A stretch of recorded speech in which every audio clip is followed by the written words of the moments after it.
বন্ধুরা সকলে সাবস্ক্রাইব করে দেবব্রত দেবনাথ এই চ্যানেলটিকে এবং এই নোটিফিকেশন আইকনটিকে সবাই ক্লিক করে নাও, যেন আমি যখনই কোনো নতুন ভিডিও দেই সেই ভিডিওটির নোটিফিকেশনটি সব থেকে প্রথমে তোমাদের কাছে পৌঁছে যায়। তো বন্ধুরা সবাই কেমন আছো? আশা করি সবাই অনেক ভালো আছো। বন্ধুরা, আজকে কেমিস্ট্রির বাইরে অন্য কিছু জিনিস নিয়ে আমরা আলোচনা করতে এসেছি। একদমই নতুন এবং একদম একটা অত্যন্ত আধুনিক একটা চিন্তাভাবনা নিয়ে আজকে তোমাদের সামনে একটা জিনিস শেয়ার করব। আমার সাথে এমন দুটো মানুষ এই মুহূর্তে উপস্থিত রয়েছে, বলতে গেলে তারা আমারই ঘরের ছেলে, আমাদেরই পাড়ার ছেলে, কিন্তু আমাদের পাড়ার এবং আমাদের গ্রামের সে গর্ব হয়ে গেছে। টোটাল পশ্চিমবঙ্গব্যাপী একটা দারুণ আলোড়ন সৃষ্টি তারা করেছে। কেন করেছে, কিভাবে করেছে, তার টোটাল ডিটেলসটা আমি বলবো। তার আগে একটুখানি বলে নেই বন্ধুরা, আজকে এই যে জিনিসটা আমরা করতে চলেছি সেটা হচ্ছে আমার এই ইউটিউব চ্যানেলের একদম প্রথম সংস্করণ। তো তোমরা যারা এখনও পর্যন্ত আমার চ্যানেলটিকে সাবস্ক্রাইব করোনি, সবাইকে রিকোয়েস্ট করবো চ্যানেলটিকে সাবস্ক্রাইব করো, লাইক করো, এবং যদি ভিডিওটি ভালো লেগে থাকে তাহলে বন্ধুদের কাছে এবং সবার কাছে কন্ট্যাক্টসে যারা আছে তাদের কাছে শেয়ার করবে। তো বন্ধুরা, কথা না বাড়িয়ে চলো আজকে শুরু করি। আমরা দুটো মানুষের সাথে পরিচয় করব যারা কিনা সত্যি সত্যি পশ্চিমবঙ্গের বুকে একটা অত্যন্ত আলোড়ন সৃষ্টিকারী কাজ করেছে।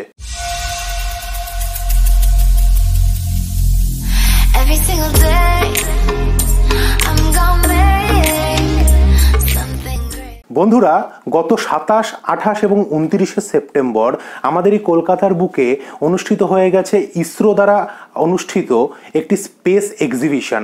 ইসরো সম্পর্কে আমরা সবাই কম বেশি জানি, যারা জানে না তাদেরকে বলে দিচ্ছি। ইসরো হচ্ছে ইন্ডিয়ান স্পেস রিসার্চ অর্গানাইজেশন।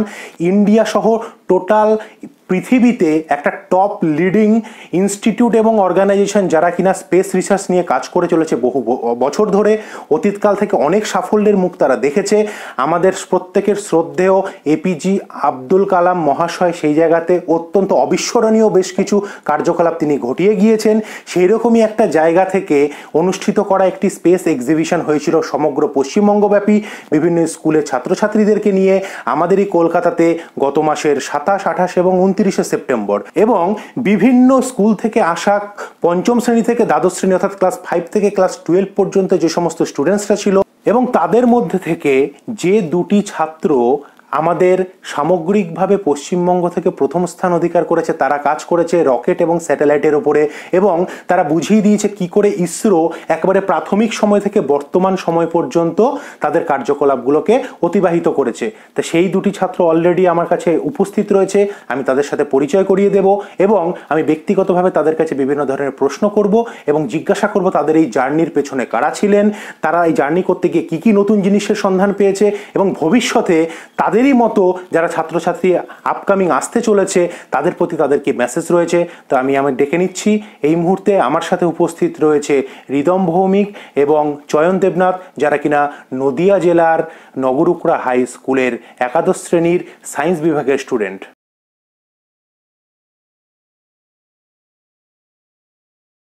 তো বন্ধুরা, আমাদের সাথে উপস্থিত হয়েছে, আমার বাদিকে রয়েছে রিদম ভৌমিক, ক্লাস 11-এর ছাত্র নগরুকড়া হাই স্কুলের, এবং আমার তারও বাদিকে রয়েছে চয়ন দেবনাথ, সেও ক্লাস 11-এর ছাত্র নগরুকড়া হাই স্কুলের।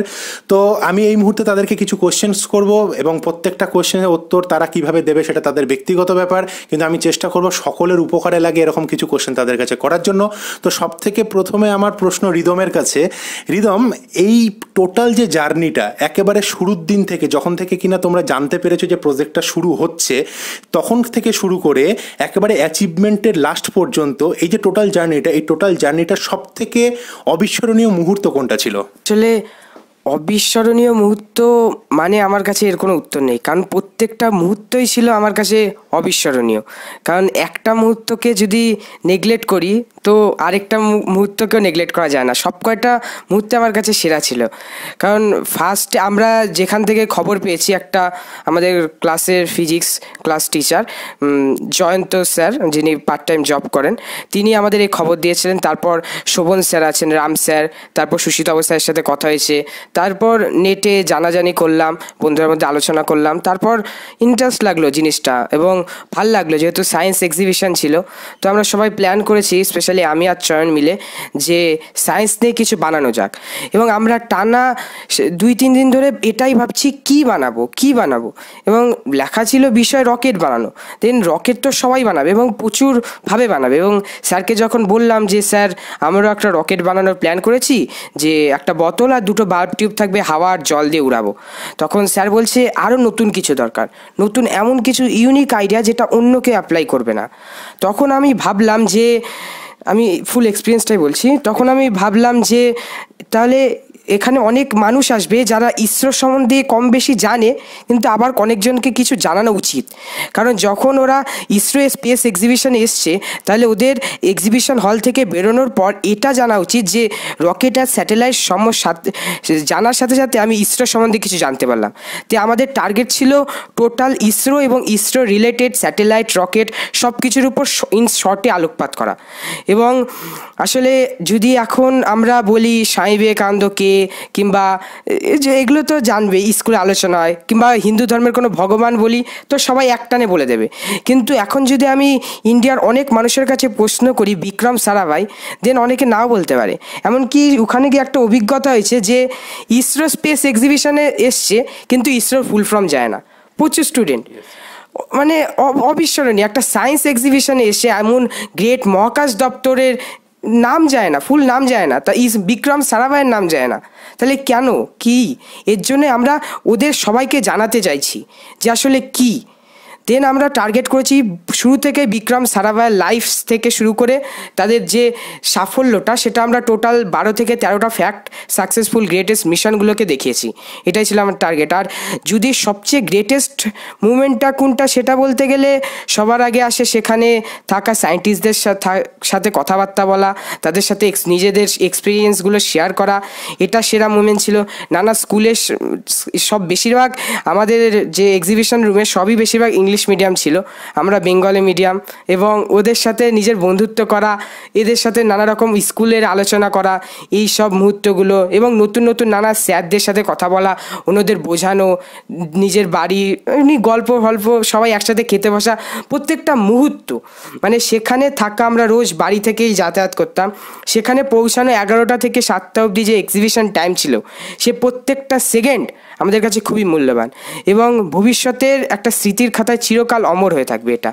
চয়নকে আমি জিজ্ঞাসা করছি, ওর কথা থেকে একটা জিনিস জানতে পারলাম যে ওখানে বিভিন্ন স্কুলের স্টুডেন্টরা ছিল যাদের মধ্যে মানে ইংলিশ মিডিয়াম স্কুলই বেশিরভাগ ছিল, তো সেখানে বাংলা মিডিয়াম স্কুল থেকে তোমরা রিপ্রেজেন্ট করছিলে। তো ইংলিশ মিডিয়াম স্কুলের রেসপেক্টে বাংলা মিডিয়াম স্কুলের ছাত্ররা পড়াশোনার দিক থেকে বলো, অ্যাটিটিউড, অ্যাক্টিভিটিস, পার্সোনালিটি, হ্যাঁ, বডি ল্যাঙ্গুয়েজ, আমরা যেটা শুনে থাকি সাধারণত যে ইংলিশ মিডিয়ামের স্টুডেন্টরা ওই সমস্ত দিক থেকে অনেকটা এগিয়ে রয়েছে। তো তোমরা যেহেতু একটা জায়গা থেকে এত বড় অ্যাচিভমেন্ট পেয়েছো, তার মানে ইংলিশ মিডিয়াম স্কুলের স্টুডেন্টদেরকে বিট করে তাদেরকে তোমরা পিছনে ফেলে দিয়ে তোমরা তোমাদের অ্যাচিভমেন্টটাকে পেয়েছো। তা তুমি এখানে কি বলবে যে সত্যি সত্যি তারা কি যথেষ্ট কম্পিটিটিভ মানসিকতার, নাকি সত্যি খুব টাফ তাদের সাথে লড়াই করা, কিংবা তারা আমাদের থেকে অনেকটাই ডেভেলপ রয়েছে? আর সেখানে কি নিজেকে গিয়ে খুব নিজেকে ছোট, নিজেকে হীনমন্যতায় ভুগেছো, এরকম কি কখনো কোনো সিচুয়েশন এসেছে? ইংলিশ মিডিয়ামের জায়গায় আর বাংলা মিডিয়াম তো বাংলা মিডিয়ামের জায়গায়। এবার ওরা করেছে, অনেক ভালোই করেছে, আমরা আমাদের মতো চেষ্টা করেছি, ওরা ওদের মতো চেষ্টা করেছে, আমরা আমাদের পুরো বেস্টটা দিয়েছি। এবার ওখানে গিয়ে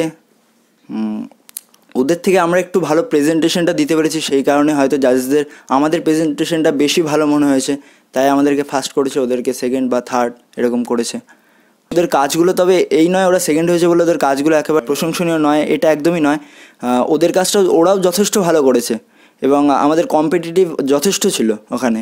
তাই বলে বেঙ্গলি মিডিয়াম আর ইংলিশ মিডিয়াম এই দুটোর মধ্যে তুলনা করাটা উচিত না। রিদমকে আমি নেক্সট যে প্রশ্নটা করবো, রিদম, এই যে আইডিয়াটা তুমি সব থেকে প্রথমে পেয়েছো যে এরকম একটা কিছু, মানে ইসরোর টোটাল ইতিহাসটা একদম প্রাথমিক স্তর থেকে বর্তমান স্তর পর্যন্ত প্রত্যেকটা পার্ট তোমরা আলাদা আলাদা করে দেখাবে, এবং এই জিনিসটা করতে গিয়ে সব থেকে বেশি হেল্প কাদের কাছ থেকে পেয়েছো বা কোন জিনিসের কাছ থেকে পেয়েছো?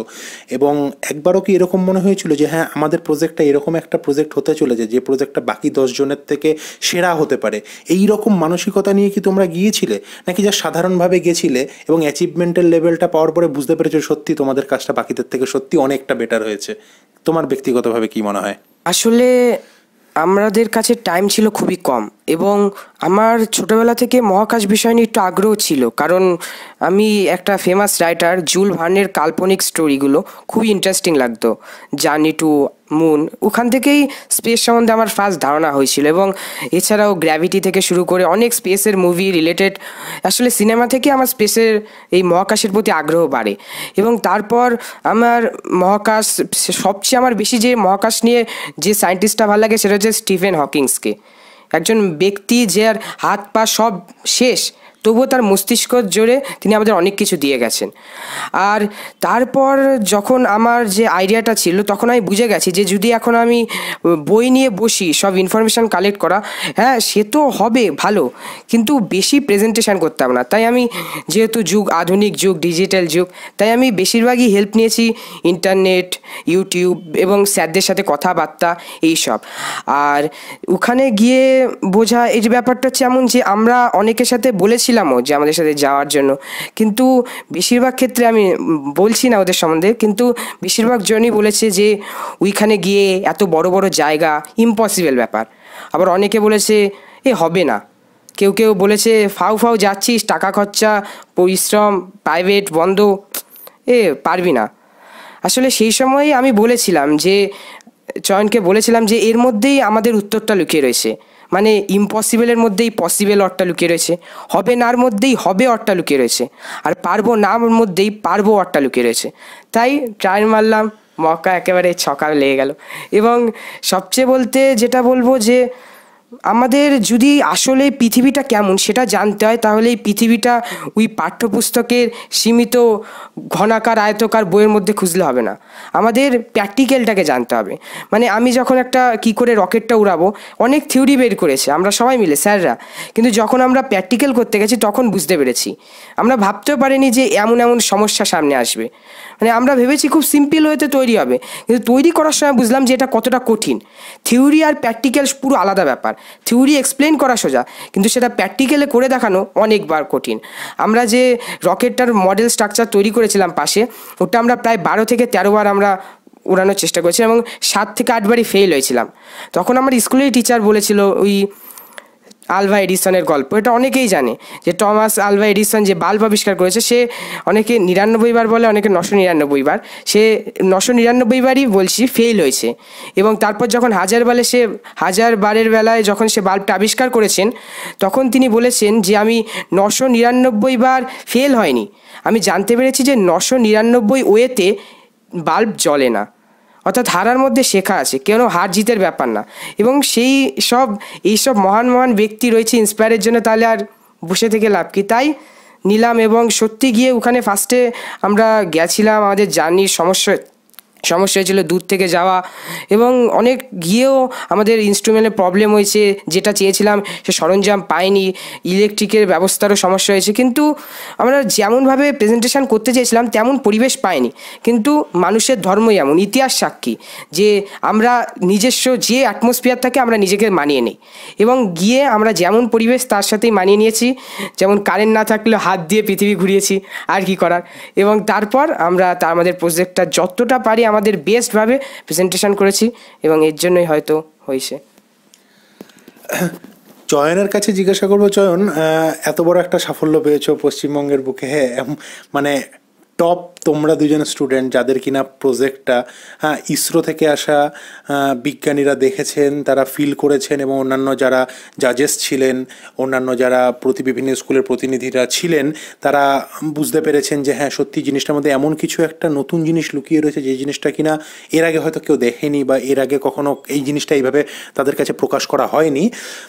এই যে এত বড় একটা অ্যাচিভমেন্ট, একটা সাধারণ ক্লাস 11-এর স্টুডেন্ট যে কিনা প্রত্যেক দিন সকালবেলা ঘুম থেকে উঠে সাইকেল চালিয়ে বিভিন্ন টিউশন পড়তে যায়, হ্যাঁ, যে কিনা মানে এখনও পর্যন্ত মোবাইল ইউজ করলে বাড়িতে তার মা বকাবকি করে, সেই জায়গা থেকে দাঁড়িয়ে যখন এই অ্যাচিভমেন্টটা পাওয়া গেল, তখন বাড়ির মানুষদের কীরকম রেসপন্স, বাড়িতে তোমার কে কে আছেন তাদের কীরকম রেসপন্স, অন্যান্য বন্ধু বান্ধব, টিচার্স, কিংবা রিদমের কথা শুনে এক্ষুনি বুঝলাম যে অনেকে বলেছিল ফাউ টাকা নষ্ট, বেকার যাচ্ছিস, এই যে ডিমোটিভেশনগুলো তোমাদের প্রথমে ছিল, সেই জায়গা থেকে তোমাদের অ্যাচিভমেন্টের পরে সেই মানুষগুলোরই কীরকম রেসপন্স, সেগুলো সম্পর্কে তুমি যদি একটু কিছু বলো। প্রথমে এটা ঠিকই যে প্রথমে সবাই না না করছিল, বাড়ির লোকেরাও বলছিল যে কি হবে করে এই সেই। তারপর কিন্তু যখন এটা করলাম, মানে বাড়ির লোকের আপত্তি সত্ত্বেও করেছিলাম আমরা দুজনে মিলে, দুজনে ডিসকাস করে কিছু। তখন আমরা ফার্স্টটা হলাম, তখন বিভিন্ন জায়গা থেকে মানে আত্মীয় স্বজনরা সব ফোন করতে লাগলো। তারপর সমস্ত বন্ধুরা বলছিল আমাদেরকে যে হবে না বা তোরা পারবি না এই সেই। তারাও প্রচণ্ড আনন্দিত হলো এবং আমাদেরকে শুভেচ্ছা ভালোবাসা জানালো।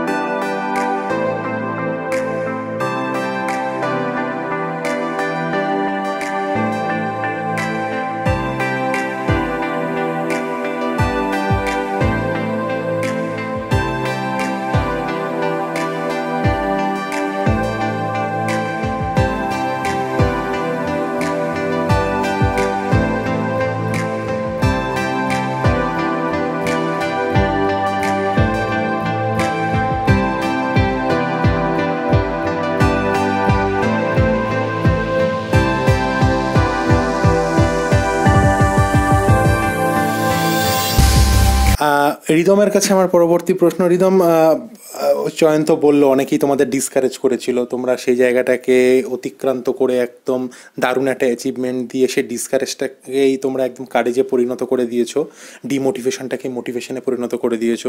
তো আজকে তোমাকে একটা প্রশ্ন জিজ্ঞাসা করি, তোমাদের স্কুলের নিশ্চয়ই অনেক ভূমিকা রয়েছে এই সমস্ত জায়গাতে, স্কুলের বিভিন্ন টিচার্সরা তোমাদেরকে আশা করি সাপোর্ট করেছেন, আশা করব তাদের মোটিভেশন, তাদের গাইডেন্স তোমাদের অনেক কাজে লেগেছে।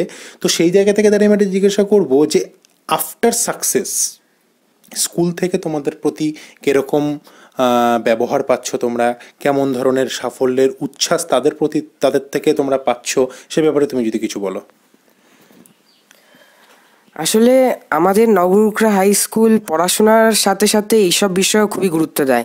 যেমন যদি আমরা আমাদের হেড টিচারের রুমেই যাই তো দেখা যাবে অনেক ট্রফি রয়েছে, যেমন আমরা মক পার্লামেন্ট হোক কিংবা কলা উৎসব কিংবা নানা রকমের অনুষ্ঠান, সায়েন্স এক্সিবিশন, আমাদের স্কুল আগে ডিস্ট্রিক্ট, স্টেট 2 লেভেলেরই পুরস্কার পেয়েছে এবং অনেক ট্রফি পেয়েছে। কিন্তু এই ইসরো এক্সিবিশনে আমাদের স্কুল অনেক নাম পেয়েছে এবং এটা খুবই গুরুত্বপূর্ণ ভূমিকা পালন করেছে এবং আমাদের স্যাররা সত্যি খুবই উচ্ছ্বাসিত, খুবই খুশিতে আছে এবং আমাদের খুবই হেল্প করেছে বলতে গেলে, এবং স্যাররা পাশে ছিল বলেই হয়তো আমরা এত উপরে পৌঁছাতে পেরেছি।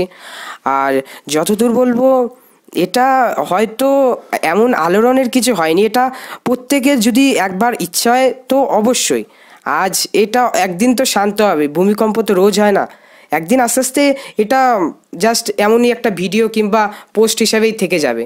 কিন্তু এতদূর বলবো যাতে এইটা দেখার পর কেউ মোটিভেট হোক এবং আরও এমনভাবেই যাতে আরও রিদম, আরও চয়ন, আরও এমন তৈরি হোক এবং স্কুল যাতে অবশ্যই তাদের হেল্প করে নানাভাবে।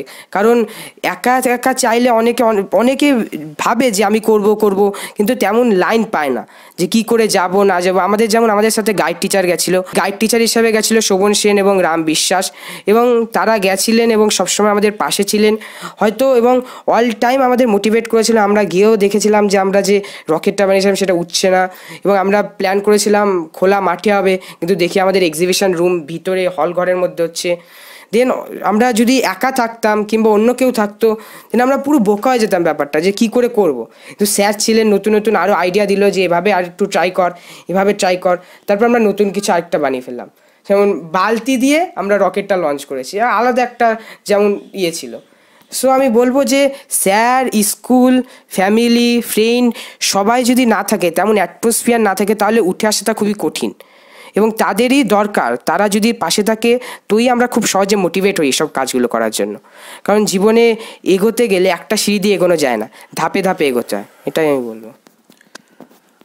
রিদম এবং চয়ন দুজনের কাছে আমার একটা খুব অত্যন্ত গুরুত্বপূর্ণ কোশ্চেন আজকের দিনে মনে হচ্ছে। নিশ্চয়ই তোমরা সায়েন্স নিয়ে পড়াশোনা করছো, প্রত্যেকেরই একটা আলাদা মোটিভ আছে যে এরপরে ভবিষ্যতে কি হবে। কারোর হয়তো ইচ্ছা কম্পিউটার ইঞ্জিনিয়ার হওয়ার, কারোর হয়তো ইচ্ছা কেমিস্ট্রি নিয়ে পড়ার, কারোর হয়তো ইচ্ছা অ্যাস্ট্রোফিজিক্স নিয়ে পড়ার, কারোর হয়তো ইচ্ছা ফার্মাসিস্ট নিয়ে পড়ার। বিভিন্ন ধরনের মোটিভ থাকে সায়েন্সের নিয়ে পড়াশোনা করার পরে। মানে আফটার ক্লাস 12 তো তোমাদের প্রচুর কেরিয়ারের অপশান থাকবে। তো আজকের দিনে দাঁড়িয়ে তোমরা একদম নতুন একটা পরিবেশের থেকে এসছো, দেখে এসেছো যে সায়েন্সের ডেভেলপমেন্ট জিনিসটা কি।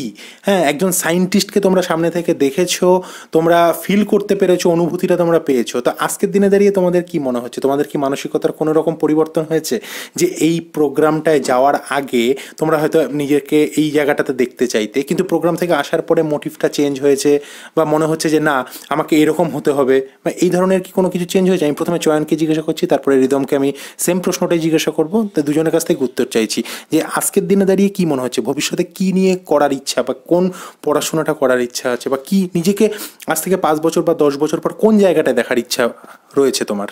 ওখানে যাওয়ার আগে আমার একটা মনের মধ্যে অন্যরকম স্বপ্ন ছিল যে আমি অন্য কিছু হব, কিন্তু ওখানকার যে পরিবেশটা, সেখানে বিভিন্ন সায়েন্টিস্টদের সাথে আলাপ করে কথা বলে আমার মনের মধ্যে একটু চেঞ্জ হয়েছে যে আমি ওটার থেকে যদি আমি এটা হই তাহলে হয়তো আমার ভালো হবে। এখন আমাদের টেকনিক্যাল লাইনের দিকে যদি আমি কিছু করতে পারি, যে টেকনিক্যাল লাইনে নানাভাবে যদি আমি এমন কিছু আবিষ্কার করতে পারি যেটা এখনও আবিষ্কার হয়নি, তাহলে আমার মনে হয় কি আমাদের ইন্ডিয়ার জন্য সেটা ভালো হবে। দিককে আরও ডেভেলপ করার চেষ্টা করব আমি। যদি প্রশ্ন ওঠে যে আজ থেকে 10 বছর পর আমি কি হতে চাই, তো উত্তর শর্টে বলতে গেলে আমার লক্ষ্য একটা সাকসেসফুল হওয়া, সে যে প্ল্যাটফর্মেই হোক, টেকনিক্যাল হোক কিংবা সায়েন্সের হোক কিংবা আদার্স। এবং কি বিষয়ে পড়বো, যেমন সত্যি বলতে মনের মধ্যে একটা ভাবনা ছিল, এবং ওই জায়গায় যাওয়ার পর পরিবর্তন হয়েছে। এবার বলা যায় না 12-এ কোনো জায়গা গেলাম কিংবা তারপর হয়তো আবার পরিবর্তন হতে পারে, কারণ মানুষের মনই মাত্রই পরিবর্তনশীল। কিন্তু এতদূর বলবো যে হ্যাঁ, কারণ আমি নিজেও সত্যি বলতে জানতাম না ইসরো সম্বন্ধে, কিংবা বিক্রম সারাভাই, কিংবা এই ভারত যে রিসার্চে এত এগিয়ে রয়েছে, মম মিশন, IRNSS, ইসরোর যে পরপর ছাড়া সব স্যাটেলাইটগুলো, 104টা স্যাটেলাইটের অভিযান, তারপর বিক্রম সারাভাইয়ের life story, Indian sounding rocket, Rohini, Aryabhata, এই সব স্যাটেলাইট সম্বন্ধে যখন জানলাম, অ্যাস্ট্রোস্যাট স্যাটেলাইটের সব কিছু, রকেট কাজনীতি, স্পেস, গ্যালাক্সি, আকাশগঙ্গা, ব্ল্যাক হোল, তো এইসব নিয়ে যখন টানা ঘাটাঘাটি করলাম, দেন একটা আলাদা ফিলিং, মানে আলাদা খুব ভাল লাগলো বিষয়টা। এবং বলবো যে টার্গেট বলতে এখন আপাতত দেখি, ভবিষ্যৎ বর্তমান গুছালেই তো ভবিষ্যতের চিন্তা। এবং দেখবো, সবাইকে বললাম ঠিক অ্যাটমসফিয়ার লাগে, এবং দাদা সবাই রয়েছে, পাড়া প্রতিবেশী, বাবা মা, যেটা ঠিক হয় সেটাই ভেবে চিনতে লাইনটা ঠিক করবো। বন্ধুরা, আমরা মোটামুটি একটা আলোচনার শেষ পর্যায়ে এসে উপস্থিত হয়েছি। আমরা অনেকক্ষণ ধরে অনেক ধরনের প্রশ্ন তাদেরকে করলাম, অনেক অ্যাচিভমেন্টের কথা শুনলাম, কি করে তাদের জার্নিটা শুরু হয়েছিল, জার্নি শুরু হওয়ার আগে কি পরিস্থিতি ছিল, পরবর্তী সময়ে মানসিকতার কি পরিবর্তন হয়েছে, এবং বিভিন্ন বন্ধু বান্ধব বা পাড়া প্রতিবেশী যারা কিনা কখনো কখনো নেগেটিভ মোটিভেশন দিয়েছিল, তাদের ক্ষেত্রে তাদেরকে ভুল প্রমাণ করে কি করে একটা পজিটিভ জায়গা তৈরি করা হয়েছে, সমস্ত জিনিসটাই আমরা কিন্তু তাদের কাছ থেকে জানলাম। বন্ধুরা, আমরা এই শেষ মুহূর্তে আমরা দুজনের কাছ থেকে একটা এমন কিছু জানতে চাইবো, যে জানতে চাওয়াটা কিনা আমার ব্যক্তিগতভাবে শুধু নয়, প্রত্যেকটা বাঙালি স্টুডেন্টের কাছে, যারা কিনা অলরেডি পশ্চিমবঙ্গের বিভিন্ন জায়গা থেকে, বিভিন্ন বিদ্যালয় থেকে পড়াশোনা করছে, সে সায়েন্স ব্যাকগ্রাউন্ড হোক, সে আর্টস ব্যাকগ্রাউন্ড হোক, সে কমার্স ব্যাকগ্রাউন্ড হোক, এটা কোনো আলটিমেট জিনিস নয় যে সায়েন্স ব্যাকগ্রাউন্ড বলেই সে বিভিন্ন জায়গাতে পার্টিসিপেট করতে পারছে বা কিছু। যদি নিজের কিছু ডেভেলপমেন্ট করার চিন্তাভাবনা থাকে, তাহলে কিন্তু অমর্ত্য সেনের মতো মানুষ, যিনি কিনা নোবেল পুরস্কার প্রাপ্ত, তিনি কিন্তু ইকোনমিক্স থেকে নোবেল পুরস্কার পেয়েছেন। সুতরাং এটাকে কখনোই কিন্তু অবহেলা করার জায়গা নেই যে কোনো সাবজেক্টের গুরুত্ব কম বা কোনো সাবজেক্টের গুরুত্ব বেশি। প্রত্যেকটা সাবজেক্টকে কিন্তু আমাদেরকে সমানভাবে পড়াশোনা করতে হবে এবং নিজেকে ডেভেলপ করতে হবে। শেষবারের মতো আমি দুজনের কাছে একটাই প্রশ্ন করব, যে তোমরা ব্যক্তিগতভাবে যারা কিনা এই ভিডিওটা দেখছে, বা যাদের কাছে ভিডিওটা এখনো পর্যন্ত পৌঁছায়নি কিন্তু কখনো ভবিষ্যতে তারা দেখবে, তো তাদের জন্য তোমরা কি বার্তা দিতে চাও? সেই সমস্ত গার্জিয়ানদের জন্য যারা কিনা এখন তোমাদের মতোই স্টুডেন্টদের বাবা মা বা পাড়া প্রতিবেশী বা অন্যান্য গাইডেন্স হিসাবে রয়েছে, তাদের প্রতি তোমাদের কি বার্তা থাকবে?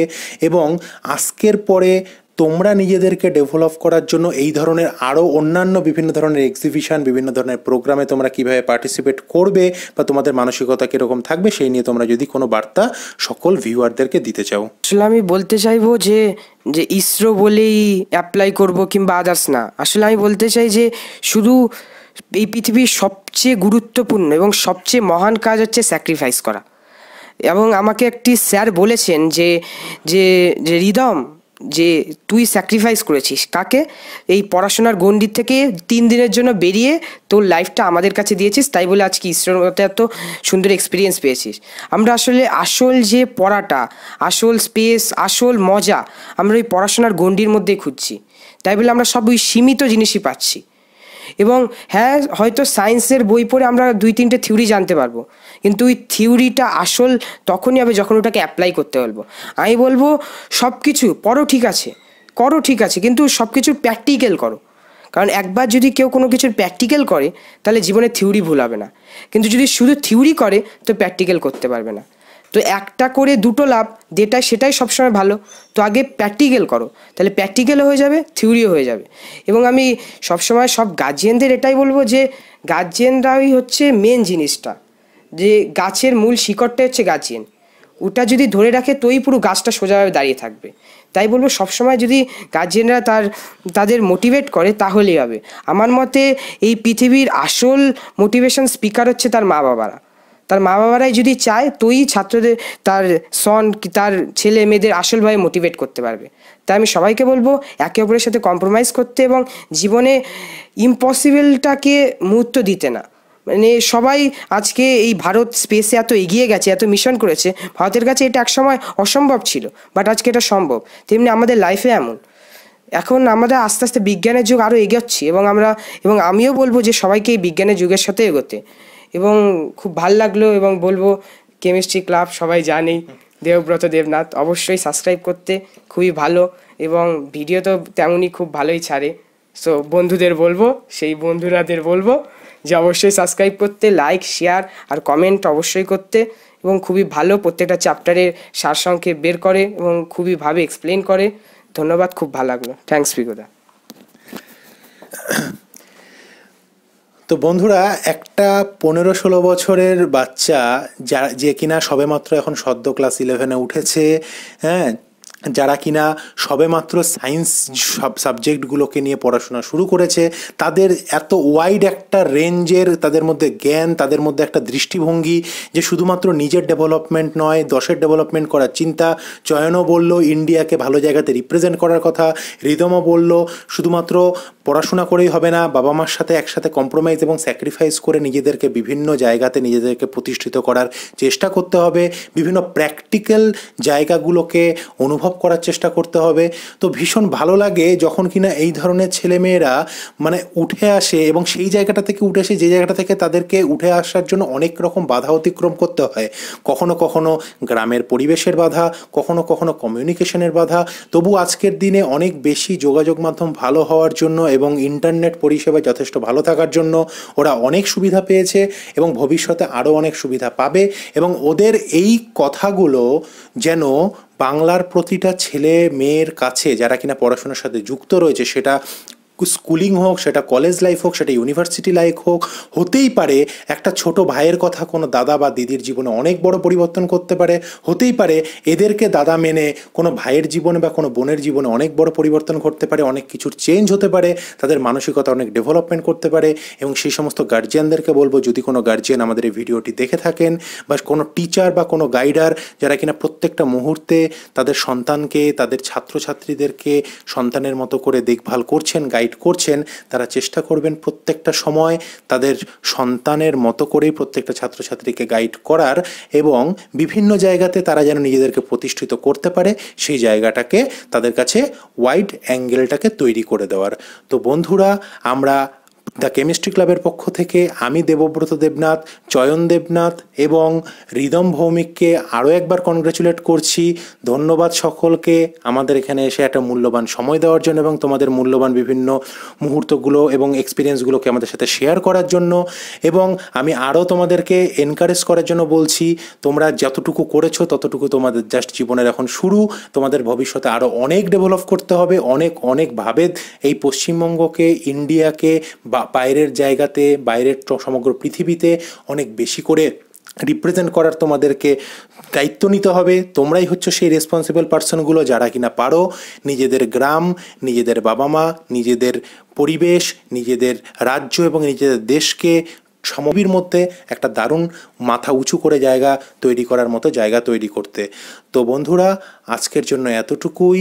আমরা আমাদের স্টুডিওতে আসার জন্য দুজনকে আরও আন্তরিকভাবে আমরা ধন্যবাদ জানাচ্ছি এবং চেষ্টা করব এই ধরনের ভিডিওস তোমাদের কাছে প্রত্যেক মুহূর্তে দেওয়ার জন্য। আজকের জন্য এতটুকুই। সবাই ভালো থেকো, সুস্থ থাকবো। খুব তাড়াতাড়ি দেখা হবে নেক্সট ভিডিওতে। নমস্কার।